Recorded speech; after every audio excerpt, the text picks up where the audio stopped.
My name is Gary Butterfield, he, him. My name is Kay Ross, she, her. And you're listening to Watch Out for Fireballs. It is a Games Club podcast. And this week we are talking about Metroid Zero Mission, which is a platformer developed and published by Nintendo for the Game Boy Advance in 2004. Yeah. We haven't done a lot of Game Boy Advance games. Nope. We haven't done a whole lot of Metroid games. Nope. Yeah. And this is the second best one. Mm-hmm. The Fight Me Nerds. Yep. I haven't played a bunch of that. I haven't played the remake of 2 and such. Yeah, it's fine. Yeah. I've heard mixed things. Mm-hmm. I don't know that I need to parry in Metroid. Yeah, and that's a bunch of that. There's a bunch of that in Dread as well. Yeah, parry slop. Yeah. Like, this is a remake and kind of reimagining of the first Metroid game. Yes. Done in the style of Super Metroid. Yeah.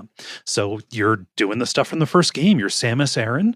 You are returning to your home planet to defeat the forces of Mother Brain and to wipe out those Metroids, those draining parasitic jellyfish things.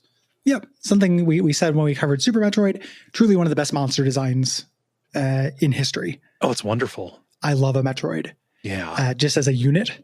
Mm-hmm. God, it's fucking good.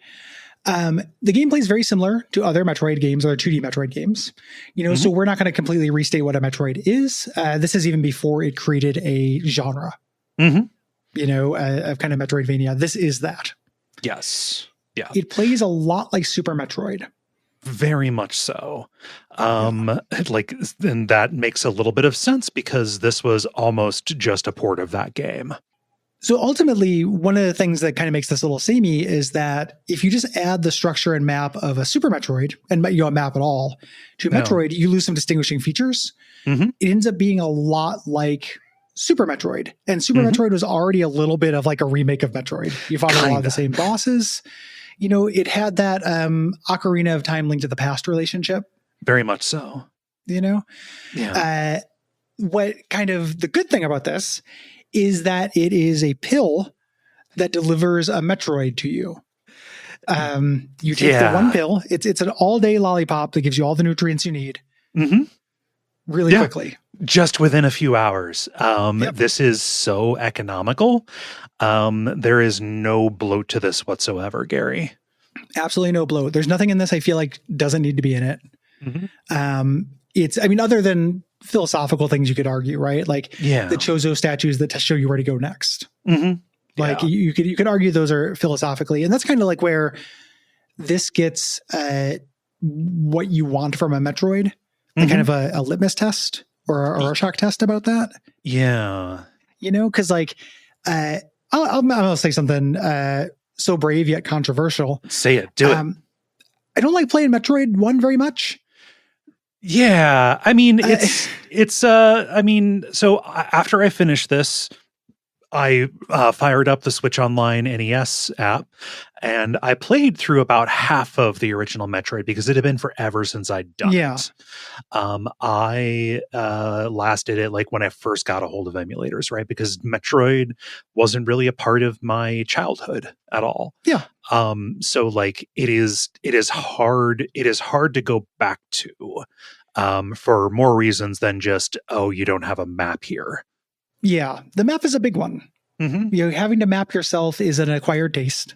Mm-hmm. You know, and part of it is just lifestyle and what I want from games now. Like when I played Metroid as a kid, it did feel like there was tons of possibility because you'd find secrets, Mm-hmm. and it was really fun walking around the edges of the map, doing the tools I had to prod for secrets. Mm-hmm. Now those tools are a little tedious, like bombing every single surface or trying to bomb jump onto things. Yeah. Like a lot of the things are just a little bit less impressive to me. So it's like very cool at the time, but I don't like playing it very much. It also still has the problem of Metroidvania games where most of the space is just hallways with some enemies copy and pasted in them. And not very interesting enemies to fight. Yeah. You know, one of the things I like about Metroid, and it's true about this as well, is that you're not super capable. Mm-hmm. You know, I was talking about, you know, Samus not needing a parry button. Like I kind of like that Samus is clunky. During this, like you're going to tank hits. You're in a spacesuit. Yeah, you know, you're not an agile super ninja about this shit. That is harder with a game with less kind of ease of use things and at a longer time period, I guess, or over a longer scale. Yeah, there's version of this that's like super accelerated, absolutely greased rail. You know, again, you can disagree philosophically. To me, there's a place for this in gaming. Like every once in a while, I just want a bonbon that contains all of the Metroid nutrients.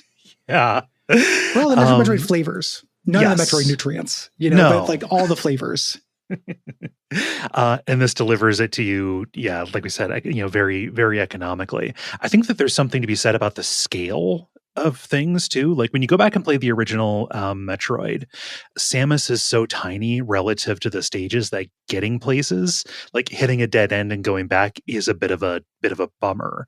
Here, having things be a little bit more zoomed in does make it feel like you're going a lot faster. In addition to, you know, you get little marks on your map when there's a secret that you haven't found.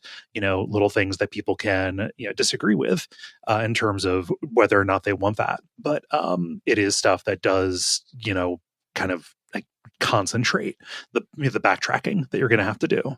Yeah. It's also a thing too, where it's not a strict remake. So there's a little bit more thoughtful shortcutting and such. Yeah. You know, in the original Metroid, those dead ends were kind of part of the experience. Every once in a while, there would be kind of a thoughtful shortcut back to something or a way you could sequence break to get back to where you went without backtracking. But they didn't perfect the tech. Yeah. This has more game design experience behind it in terms of doing that. You know, and it's smoother. Yeah. You also, the upgrades feel more meaningful. You know, in this, and you get them constantly. It feels really good. You're always getting some kind of new toy. And then you know where to go get the next toy. Yes. Yeah. Something that kind of aids to that is the Chozo statues, like these hint statues. They're different than the ones that give you the upgrades, but you still kind of seed into them. And then they will show you on the map roughly where you need to go to get the next thing. Yes. I'm pretty sure that you don't even have to use these if you do not want to. You don't, but they also refill your health and missiles. Yeah. And stuff. So they're handy to use. The counter argument, you know, or the saving grace, I suppose, is they don't tell you how to get there. And sometimes that's a puzzle in itself. Yeah. Yeah. You know, and I guess it really kind of comes down to philosophically how much you value that experience of just not knowing which direction to go. Yeah. Figuring out how to get there is still rewarding to me, especially when there is no map for a particular area yet. You know, you're kind of filling it in square by square as you go. I still value that, and I like this as something that, you know, steers away from what you got in Metroid Fusion and what they would try to keep giving us for a while. Yes, when they continue to shove down our gullet. Yeah, you know, it's less railroady than Metroid Fusion. You know, one of the things is there's a whole additional chapter they add to this. This isn't a strict remake even before you get into those quality of life and new level design things. There is a chapter. There's a coded chapter that takes place after you defeat Mother Brain with a very different style of play. This was mind-blowing. The first time I played it, I was like, oh shit, you know, we're off the map. Here. It reminded me a little bit of going back to the first island when I played Pokemon Silver. Yeah. You know, kind of as a thing, like, oh shit. You know, inverted castle. Kind of feeling a little bit. This is also better than I remembered it being. Yeah, the idea of a Metroid stealth section sounds fucking awful to me. They pull it off. I forgot. I forgot that this was here. So when I got to it, when her ship gets shot down, I kind of experienced that surprise again. It feels good, and it's not strictly, stealth. The stealth in Metroid Fusion was a bummer to me. This is like pursuit and kind of desperation. Like it plays really satisfyingly in the power curve. Like it's a real crowd pleaser kind of thing. It feels like, down to like giving you powers that, were super only in Super Metroid, right? Yes. Yeah. If you beat it, you do get to play the original Metroid. I like that. Huge value feature in a pre-Switch Online environment. The original, because they just sold Metroid as one of those NES flashback cards. They did. Yeah, this is just a better value. Yes, just having it here, I like that as a little archive, because it is in line with what I want to happen with remakes, which is keep both available. Yes. Right? Yeah, agreed. Yeah. Visually, it looks good. It is an upgrade from the original Metroid, obviously, more advanced piece of hardware. It's also more colorful than a lot of other Metroid games. There's a little bit of eerie color stuff lost from the NES version. Yeah. Like going into the gold area in the original NES version always felt real cool and weird. Yeah. There's a little bit of that that's lost. But it's got a nice color palette to it, significantly more so than Fusion IMO. Yes. Fusion's a little bit washed out, actually. Yeah. And that's even before, that's even playing on a backlit screen. Imagine going back to playing that on the original Game Boy Advance, right? Difficult to think about, to conceive of. Yeah. The soundtrack is mostly rearrangements of classic Metroid themes, and that is fine. Yeah, that owns. Metroid music is incredible. The biggest thing, and you knew we were going to say this, that makes this better than Fusion is that it shuts the fuck up. Yep. There's a couple little cutscenes, a couple little visual flourish little bits, kind of a cool pixel art tableau. But dialogue doesn't fuck this up. Nope. It's a weird crime that people insist upon on Metroid, and we can. I don't know if we're the outliers here or what, because there are people who love it. They're like, "Oh man, I love the scanning the logs of Metroid Prime. I love the story of Metroid Fusion." Like there are people who dig it. Yeah, all the stuff with the commander and the daddy issues and stuff in Fusion. There are people for sure who think that is neat. Yeah, I hate it so fucking much, and I think that it's not just bad quality and something I'm philosophically against. I think it interrupts the feeling of Metroid to me. Which is being on your own and alone. If you can whistle in the dark while you're in the dark, like if I have someone to talk to the whole time, that's not scary or isolating. Yeah. If my character's ruminating and building a little mind palace, like that's POW survival tactics. I don't want them to be building a little castle and fantasizing about their girl back home. No. To themselves and their history. Like, let me feel alone and weird with this eerie music and eerie visuals. Yeah, I desperately need that. Like any attempt to add characterization to Samus is way less cool than just her being this stoic badass who does the stuff in these games, right? And it's not like this is completely bereft of story, right? Like you do get in that new chapter, things with, just kind of like revelations that Samus was, here before, right? Like she had been to that place. That is just like a little silent scene that just shows a piece of graffiti on the wall. Like that still conveys something that I think is, lost in the original Metroid and maybe even in Metroid Fusion, that like this is Samus's home, but like it just kind of hits that as a grace note and then is done, right? Yep.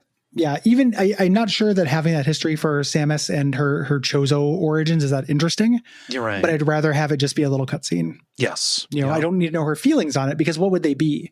Like one of the things we talk about adding characterization to Samus, other than her just being a badass, is like, what the fuck is Samus's character? Yeah. Like we're very firmly in brave but good.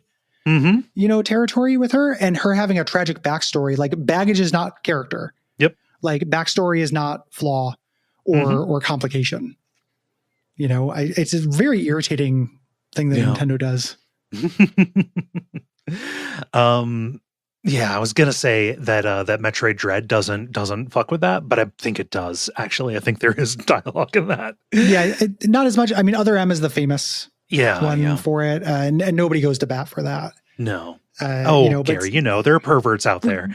if anyone says anything bad, somebody out there like, but what if? But it's rare that people go to bat for it. Yeah. So after they shipped Metroid Fusion in 2002, Metroid Fusion, a game we talked about very early on in the show, by the way. Yes. But after they shipped that, they had to decide what to do next. And just porting Super Metroid to the Game Boy Advance would have been a great idea, right? Yeah. Yeah, would have been welcome at the time, for sure. Like now that you could easily play both on the same system, there probably wouldn't be a lot to recommend. The GBA version over the Super Nintendo version. Right. But so at the time would have been very welcome. I think this stands the test of time a lot better. The project's director, Yoshio Sakamoto, decided to do a remake of the first game. Just like, hey, let's make something new, kind of in that same rough footprint. And he was a designer on the original Metroid. And is kind of the only person on the Zero Mission team who did work on the first game. I think he worked on all of them except for like Metroid 2. Yeah. One of the goals of the project was to follow Metroid Fusion. This game had a really defined level by level structure with a game that was truer than what the series was before. If you haven't played Metroid Fusion in a while, like you are controlled in what order you go in the struts. Yeah. Very, transparently. There's a little elevator select screen you go through to go to different zones. It's not one big map that's kind of all connected. Yeah. So there is footage of a beta version of this. Did you see this, Scary? Mm-mm. Yeah. It has much more cartoony graphics. It looks kind of funky, and it also looks like it would have played a lot better on the original non-backlit Game Boy Advance. But like everything is like a little bit too big is the problem with it. Yeah. I could see that.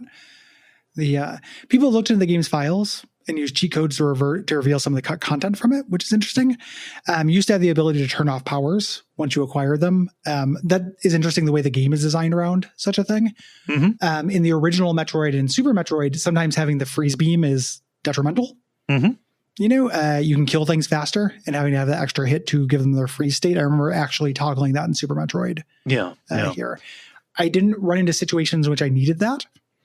In this, but it's interesting to think about the ramifications. Like there may have been situations where you needed to do that when they had the ability to turn it off. That they didn't, that they decided to design around it. I did run into some problems, like after you get the screw attack, certain precision platforming that you have to do on destructible on destructible terrain is harder, because if you at all somersault, you just blow through all of the destructible blocks. I can't control the somersault very well.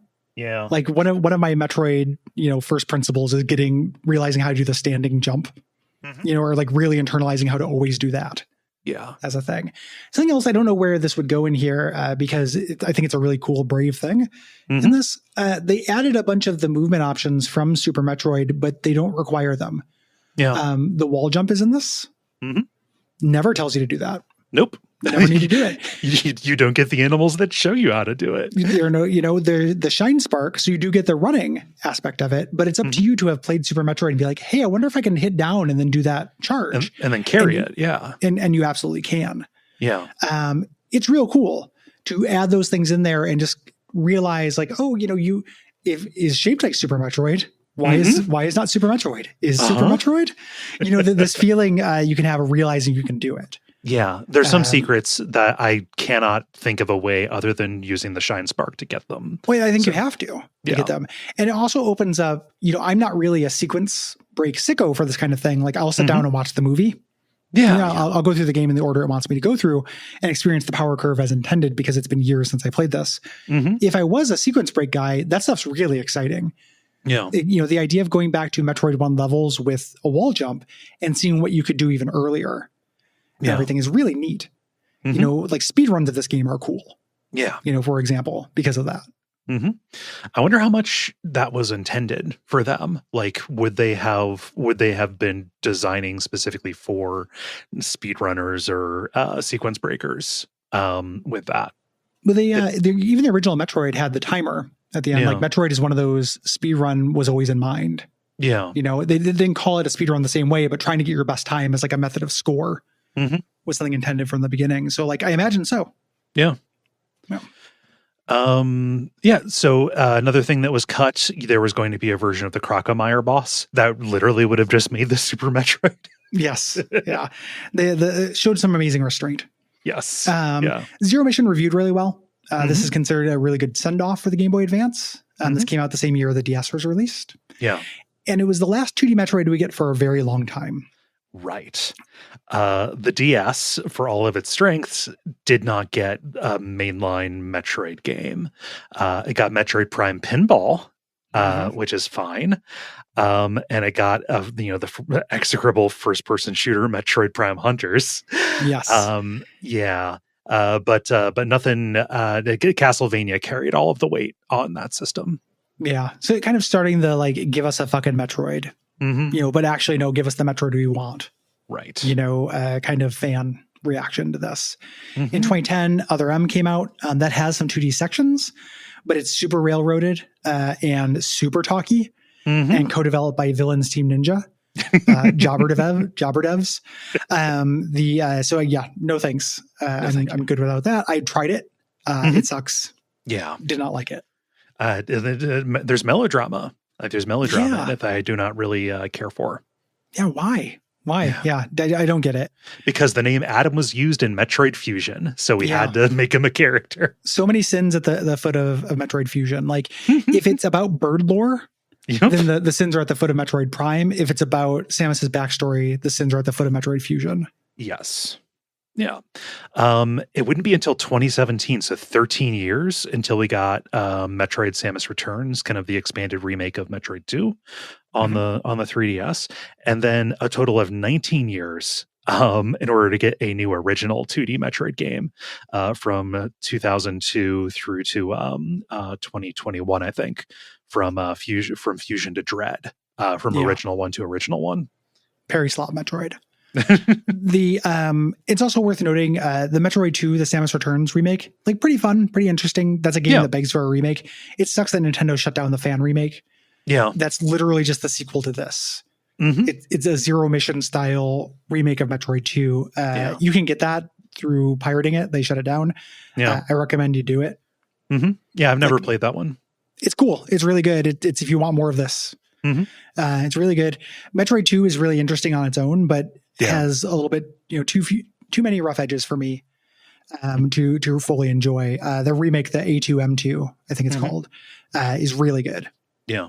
So maybe someday in the future we'll do that. For now though, it's also worth noting, this is the first time in a while we've done a Metroidvania where this has filled my meter without overfilling it. True. You know, I feel pretty good. I'm still kind of Metroidvanias. It's pretty good. Yeah, I like that. As opposed to usually what happens after we do one where I was that kind of, I'm good for a while. Yeah. I'm not going to put one on I'm not going to bump, Against the Storm off the schedule so we can do a Metroidvania. But this is just the right dosage in a way that Bowser's Fury is just the right dosage. Exactly. Of a Mario 3D platformer. Yeah. That kind of just the right dosage game where you can divorce yourself from any kind of dollar for value mindset. Yeah. I think is really, really valuable. I love a game that is a single, like a slider. Yeah. I don't want to eat a whole fucking burger. Give me a slider of this kind of burger. And it sucks that at one point it costs the same amount as a full burger. No, it doesn't though. Nope. Now you already have it. So stop thinking about things in that term and just kind of enjoy a game you can beat in 2 sittings very easily. Yeah. And just have a vitamin fun. Yeah, fucking love it. This went down so easy. Let's get into it. Let's.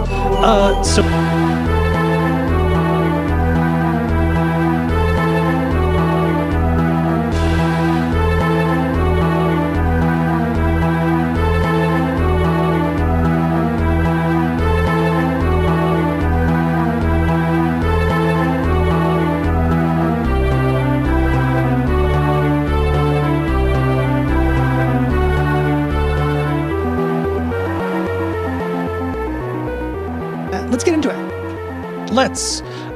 So we open up with the only text that we get from Samus, talking about how she used to live on Zebes when it was peaceful, but then it became the site of her first mission, and that's it.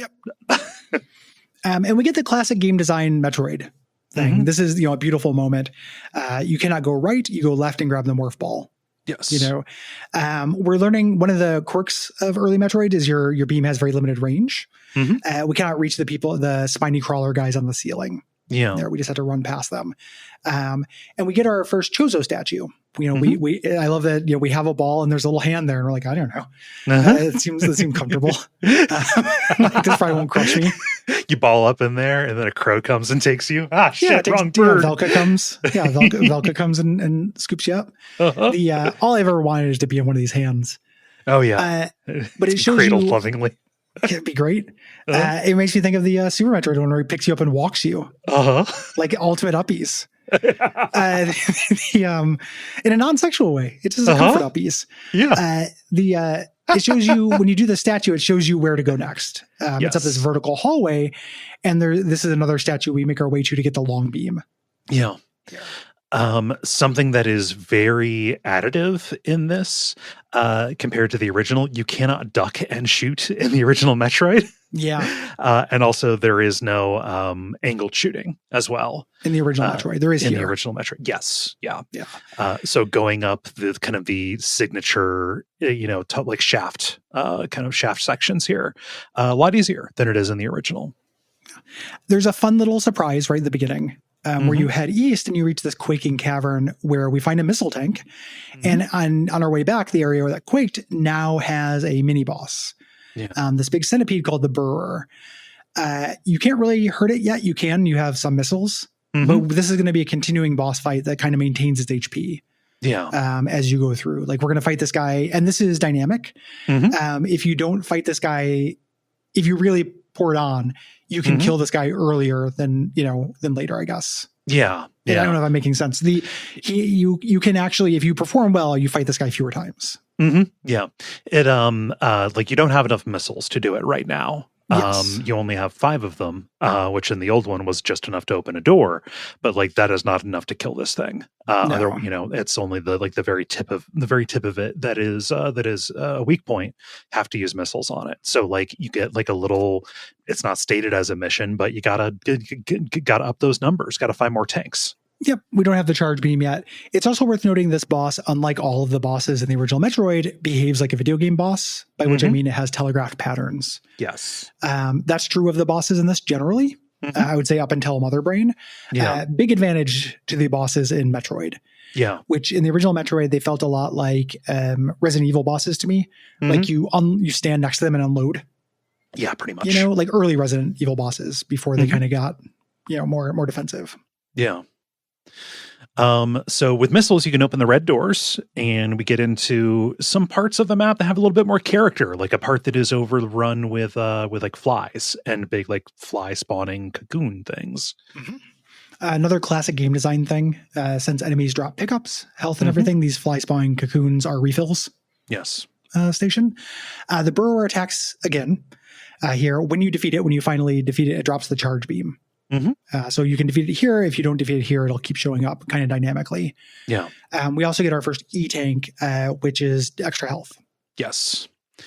And beyond this, we get to the bombs, and we can bomb jump and, actually take out certain blocks when we're in narrow places. And they're little mite enemies. They'll show up. These guys are very minor at first, but if you get enough of them on, they'll start draining your health. And you have to stop and bomb to get them off. And there's little jokes. Yep. In this game, the first bomb block that you can do just drops tons of them on you. Yep. Love it. Covered head to toe in mites. You frantically have to hammer the bombs. And later this is used as a puzzle tool in a really clever way as well. I love that so much. It's really cool. That's really good. We can now make our way into Norfair and Criteria. And when you're riding the elevator down, you get your first of the cutscenes. Mother Brain wakes up, and we kind of see she is perceiving Samus in the elevator. From deeper within, and Norfair is volcanic. There are a lot more screens with lava/acid, and there are occasionally some rooms that are too hot that you need the Varia suit for. Yeah, you can be in there if you want, but you'll take damage. Yes. We can't. There's a map marker, but we can't quite get to it, right away. So you kind of just go where you can. You end up going back into Criteria and the Chozo ruins that are up on the surface. Yeah. here. Like all Metroidvanias, you're pushing against what you can do. Mm-hmm. You know? Yeah. And we get our first kind of weird item here. It says an unknown item. Yeah. It's incompatible with our current suit. That makes you think that you can't use it. You can. Mm-hmm. It does give you an effect. We're going to find out what these are in the coda. Yeah. Here. An amazing little twist. Yeah, nice little twist. This ends up making these kind of big blocks with hieroglyphs on them start glowing, and we can destroy them with our beam. Yeah. There's different versions of this that allow us to destroy different blocks with different weapons. Yeah, there are 3 of them. Just these are act like a key, and just a key for right now. If you head west, there's a huge, in the notes I have it, I describe it as angry. I don't know why. I can't remember. That was the mood you were in. Okay. Yeah. You were having a bad day. And you're like, is this video game mad at me? Saw the Chozo and you're like, is this video game yelling at me? Yeah, were you high? Like, it knows. The Chozo knows. It was really in my head. I'm going to order a pizza. Yeah. It was really in my head, Gary. Yeah. This Chozo's marked dad? What the fuck? What the hell? This one gives you the power grip. Is this a thing in any other Metroid game? I don't think so. Where mantling is. No, I think you can do it in Prime. Okay, if I recall, but it's not in any of the 2D ones. Mantling is so good. Mm-hmm. A trick to mantling, it's not a movement upgrade like a double jump where it feels good. Mm-hmm. It's a control upgrade. Yes. Like when you have mantling, you cut down on the number of times you're just going to slide off a ledge for no reason and miss a jump, which isn't very fun. Yeah. To do that, like mantling, things like being able to, like the little marker you see in Dishonored, the downward arrow on the teleport to show you that you're going to mantle onto the ledge. Yep. Like you actually get it. All of that stuff is like, I can imagine a sicko arguing against them because it makes things too easy. But to me, it just cuts off really frustrating moments. Yeah. Like I want to mantle in every video game. Absolutely. I mean, like that is the thing that makes like the Sunsoft Batman game really good. It's all mantles all the time. You get to do some really like technical platforming. Yeah, like the wall mantles. Jumping. Yeah. Yeah. And then there's even, it can make a not very good game still pretty good. Like I remember one of the first games I played with it was an NES Flintstones game. Okay. And it kind of made that a little playable. Huh. Like, yeah. Weird. I love mantling. Give me mantling.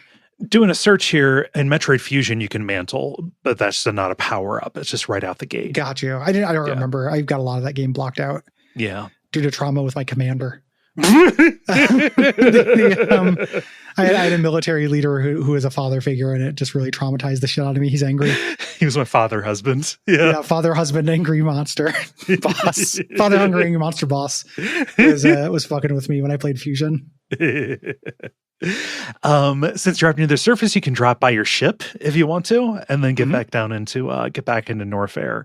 And now we have what we need to get to the map marker with the power grip. And we've got to pass through a very annoying room. There's you're trying to get over a long acid pit. And you have to do a lot of fiddly mantling from between one block platforms here. I like this a lot. Actually, I remember. Well, weird thing is, I like the platforming in this game more than most Metroids.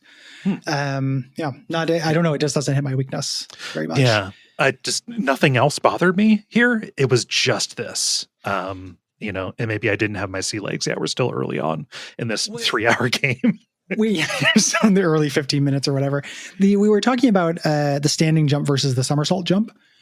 Even before you get the power up that's related to that, that's still something you have to be cognizant of. Yes. You know, in this, I think in a perfect world, those might be different buttons. Yeah.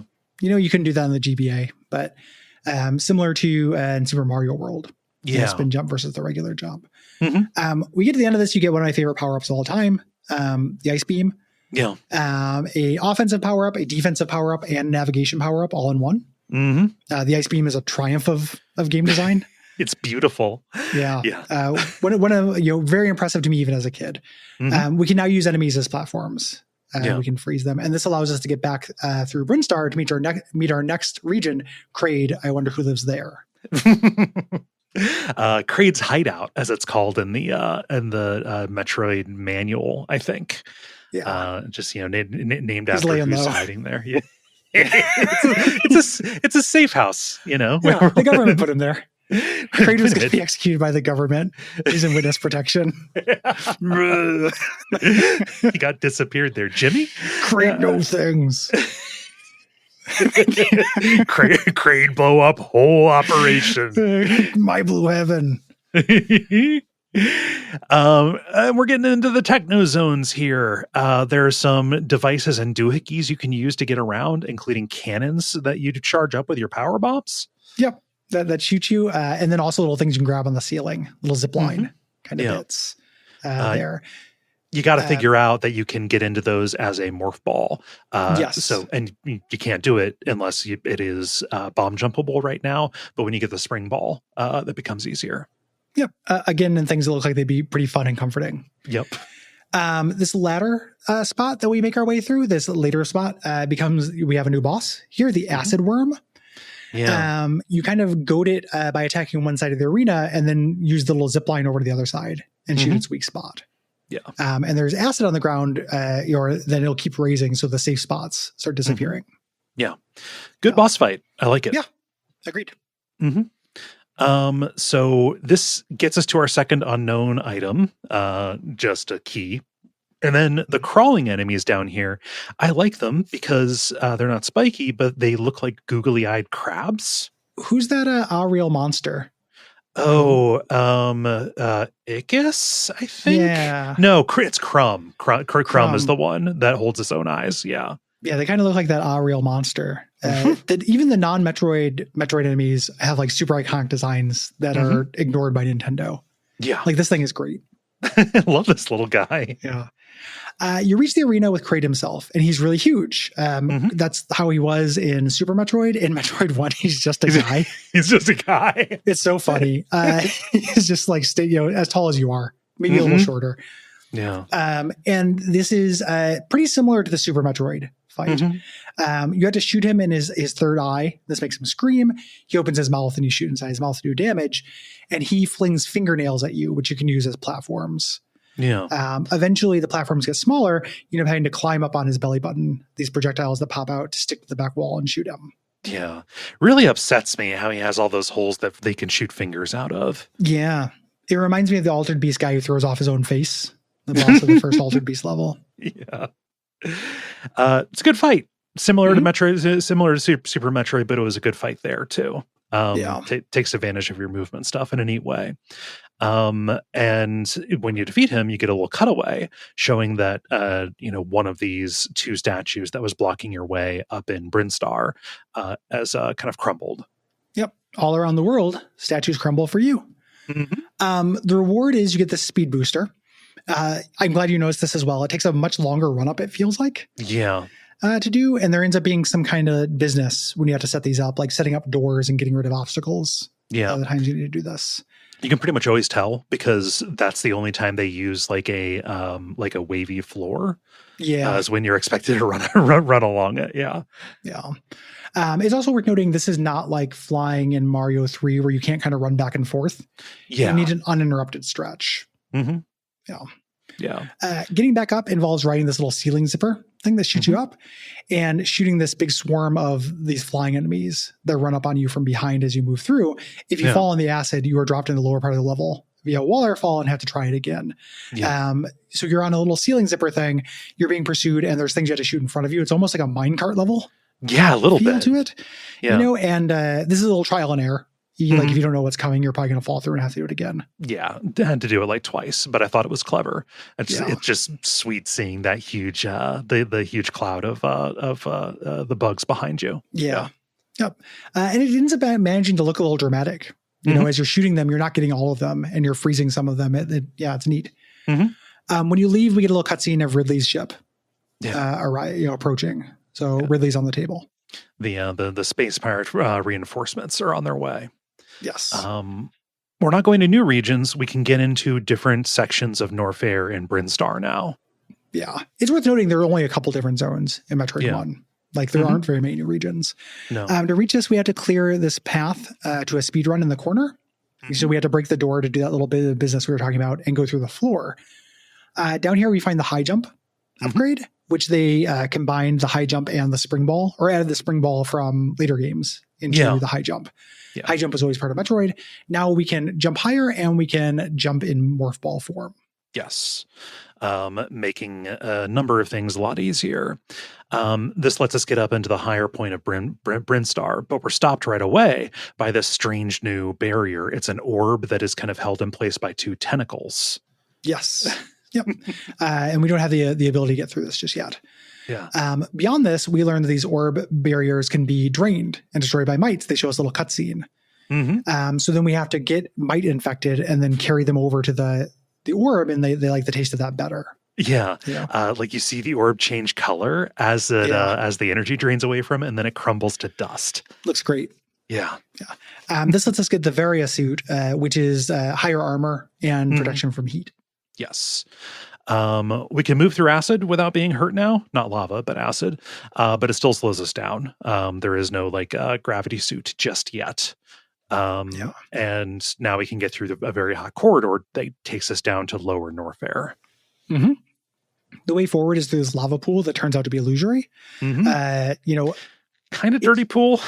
Yeah, I was going to say, I knew what to do kind of instinctively, but I didn't pay enough attention in the moment to know if the game was telling me, or if I just remembered.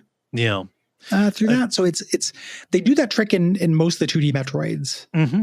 At some point, it does feel like not a good secret. I think the difference is it almost needs to be something that like a jump it looks like you almost can make but can't. You know? Yeah, so you do an accident. Yeah, but it ensures that you're going to try and doesn't, teach you to jump into every acid pit that you see. It might be this acid pit might have no bottom to it, which might be the hint, as opposed to having a floor. So it's not a pool of acid, just acid that goes on forever. And that kind of shows you there's stuff under there. Yeah. Because even when there's acid, it might be worth going down into the acid, even though it's just a subterranean zone, because you get to see there are secrets there later. You get a missile tank or whatever.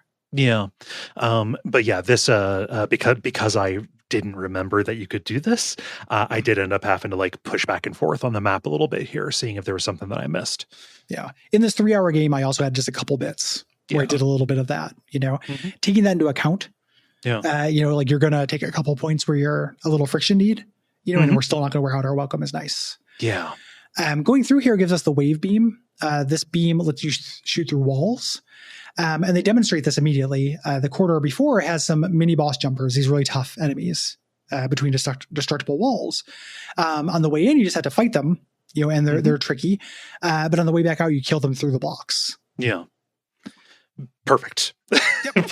Just everything needs something kind of like that. Yeah, love it. Nintendo is very good at that.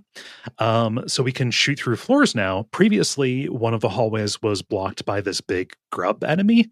Think the burrowers in 2-2 and Demon's Souls, right? Yeah. Yep.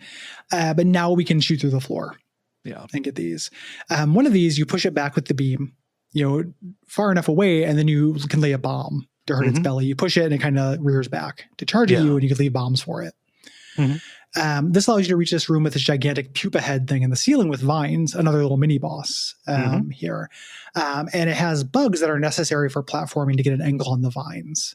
Yes. You freeze a bug, jump on the bug, jump up and shoot missiles at the vines above. And doing this eventually drops that pupa through the floor, opening up a path. Yes, and creating a boss for us to fight in just a minute or two. Yes. Yep. This lets us go into Ridley's zone, his hideout. Yeah. When we go through, we get a little cutscene of Ridley's ship arriving. Yes.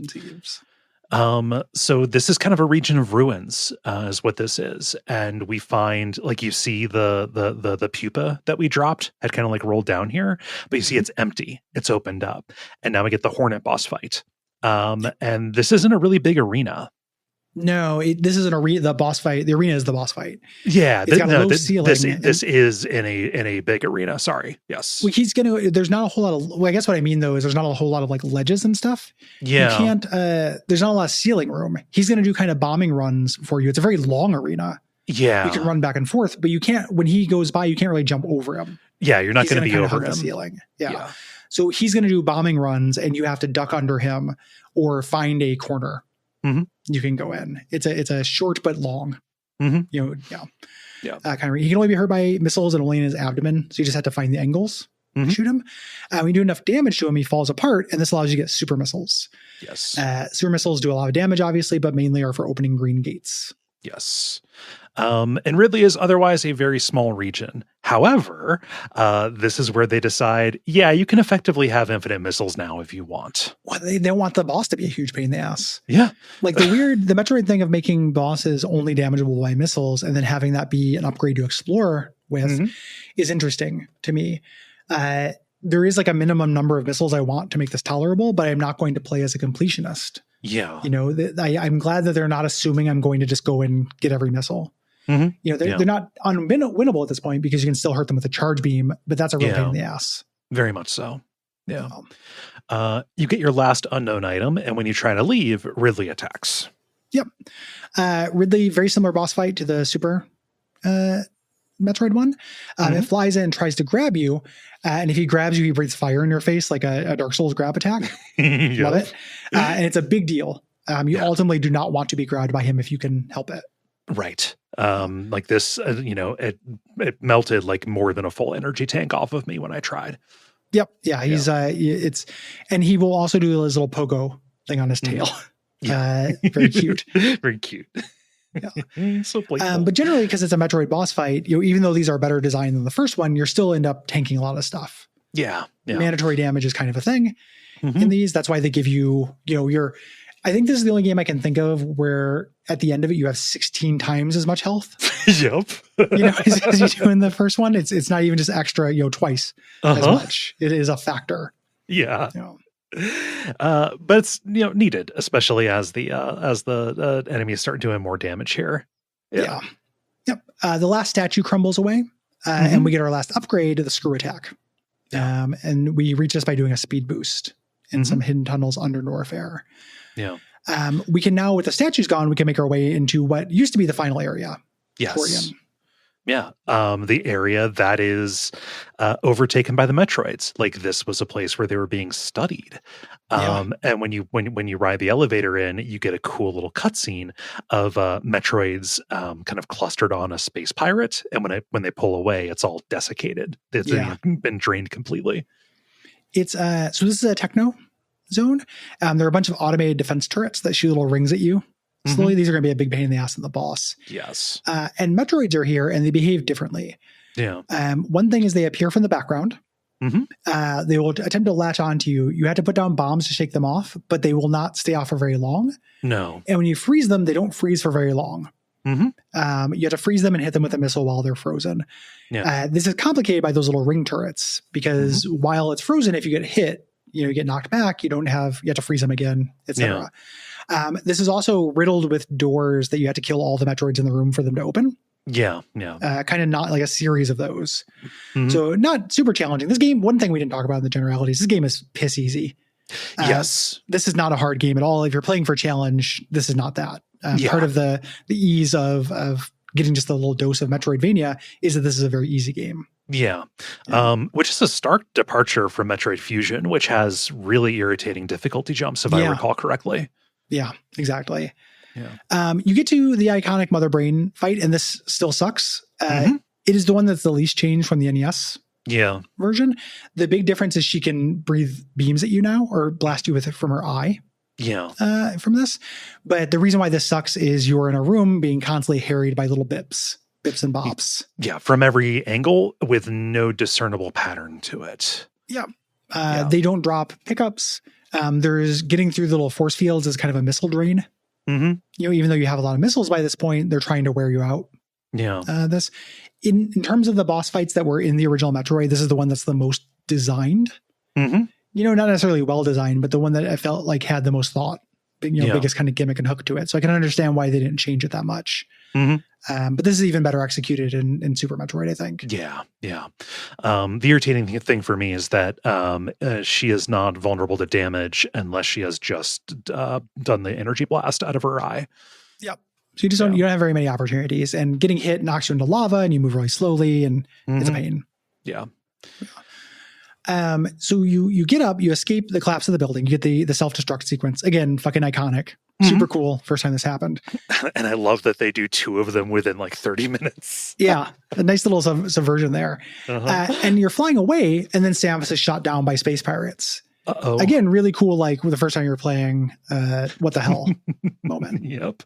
Like, is this setting up Metroid Prime? I forget how that begins. I forget how it begins, middles, or ends. There's a snow area with very good music. Yeah, good music, and there's a long pit that made me want to quit the game. And if you fall down, you just have to start climbing up again, and it sucks. Yeah. We're in a different zone now. Yeah. Our suit is damaged. And we only have a stun pistol. One of the things I really love is the stun pistol automatically charges. Yes. Yeah. Why not just do that all the time? Mm-hmm. You know, and the space pirates have captured our ship. We have to get in there and stuff. And this is semi-stealth, semi-pursuit. Yeah. We're sneaking through vents. It's very cinematic at points. You know, there are laser tripwires and searchlights and such. But when we set on an alarm, space pirates spawn and attack us until we can lose them, until we can find a place to hide. And we take a lot of damage now. We don't have our suit. Yeah. Take a lot of damage. Yeah. And only one, right? So if there are like a bunch of them, like you can buy yourself like a second, but you just need to like get distance. And something that I love about this is like with that pursuit and with the fact that this is kind of stealth based, they build in comedy beats with this. Yeah, there's a lot of you running, jumping up onto a ledge, them running below you, looking back and forth, and then running as if they didn't see you. It's real henchman behavior. It's real henchman behavior. It's kind of like the beginning of Austin Powers. Yeah. A little bit. Yeah. Space pirates are idiots. Yes. You know, one of the cool things about them in terms of a foe is that they can do everything you can do. You think you're going to be clever by going in the morph ball and going to a vent. They can follow you. Yes. Through that. You climb up a thing and they can just wall jump. You know, they can do the things that you can do. Yeah. Yeah. Very cool. Yeah. At one point, we see an upgrade statue. And as we head towards it, a space pirate has ran off with it. Yeah. I love that guy too. That guy's eating good tonight. Yep. Can't catch me. Yeah. Yeah. Perfect. And at a certain point, we left the Chozo mothership and like got down into like the ruins they were digging in.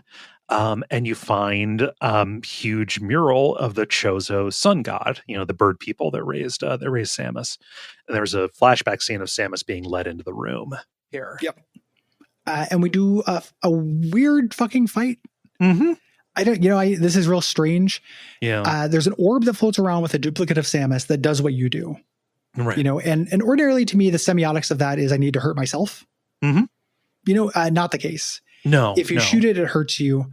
If it hits you, like if you get hit, it does the hurt animation, but doesn't do damage to it.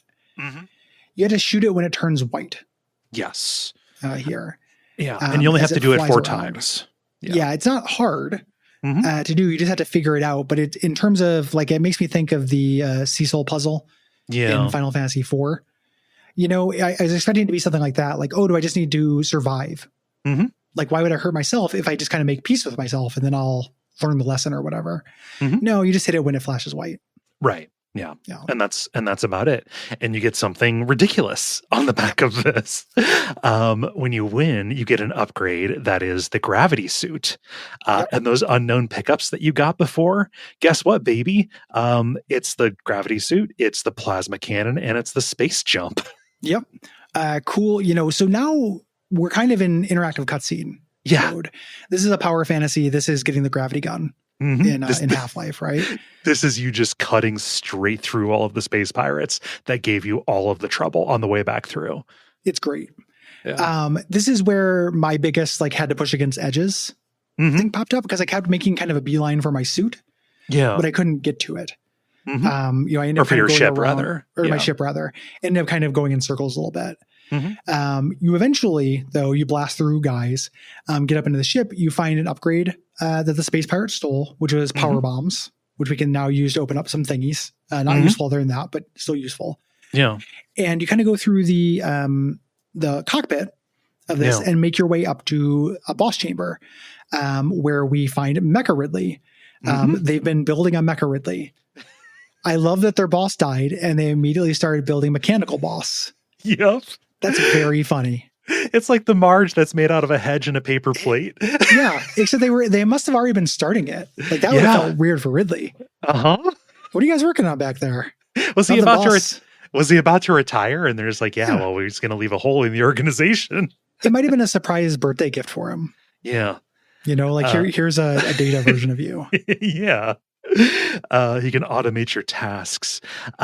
He really needs to be oiled too. The sound effects on this guy is like pretty very extra. Funny. Yeah, very funny. Just a rust bucket.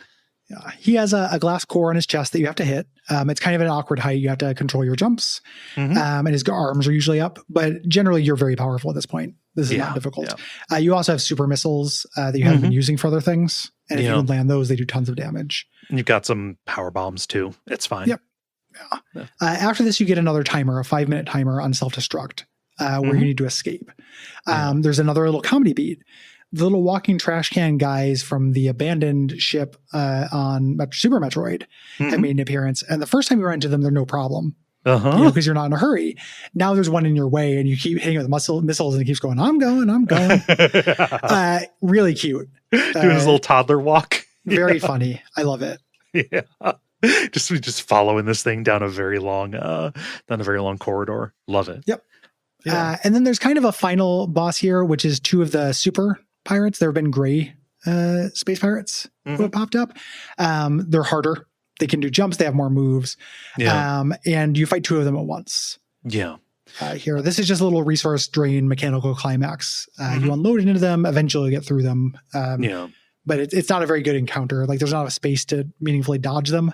No. It's almost just, do you have enough resources left? You really can't like separate them. Their attacks hit incredibly hard, even with the upgraded suit. And the door to the ship will not open until they're dead. Yep. Once you beat them, you get credits through there, and you see some graffiti that Samus carved herself and her parents in the Sun God Chamber. Yeah. Again, verifying that she was here before. Yes. Yeah, cute as baby. Yeah, and little baby Samus. Samus babies. And this game, for being 3 hours, like 2 sittings, kind of has all like everything. I know we keep talking about it as a pill, but like I'm glad that we talked about the jokes in it as well. Yeah.